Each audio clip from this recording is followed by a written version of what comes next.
ভাতিজা ভালো আছো? জি না, ভালো আছি। কেমন আছেন? এই আলহামদুলিল্লাহ ভালো। তো দিনকাল কেমন যাচ্ছে? কি অবস্থা? ভালো ভাই। দিনকাল কেমন যাচ্ছে ভাতিজা? ভালো নাই কেমন কি হয়েছে তা? কাকা? আমি ঘুমাইছিলাম ঈদের একদিন আগে, চুল কাটে রাত্রে। হ্যাঁ। পরে সকাল দেখি যে আমার চুল নাই কয়েক জায়গায়। পরে অনেক ডাক্তারের কাছে গেলাম, ডাক্তাররা কিছু বলে না।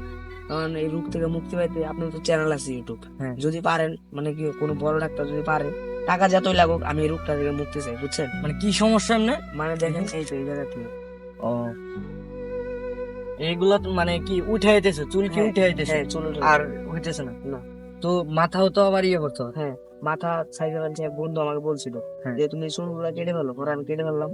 মানে বললো যে এত বড় চুল তোমার মাথায় মানায় না, তোমার বয়স হিসাবে। হ্যাঁ। তখন আমি চুলগুলা সব সাইড চালাইছি পরে এগুলা। মানে এটা কি তোমার চুল রাখার কারণে এরকম হয়েছিল? মানে না চুল না না, বেশি রাখার বড় কারণ না, রাখার কারণ না। আমি তো? চুল কাটে ভালো নাপির দোকান থেকে। হ্যাঁ। পরে আসার পরে সকাল ঘুরতে উঠলাম, দেখি যে চুল নাই, একটু দেখাও তো। কয়েকটা জায়গা দিয়ে চুল নাই। ও, এগুলো তো মানে প্রতিদিনই মানে এরকম অবস্থায় চুল ইয়ে হয়ে যেতেছে নাকি ঝরে যেতেছে? হ্যাঁ, চুল ঝরে গেছে। তো এখন ডাক্তারে কি বলছে?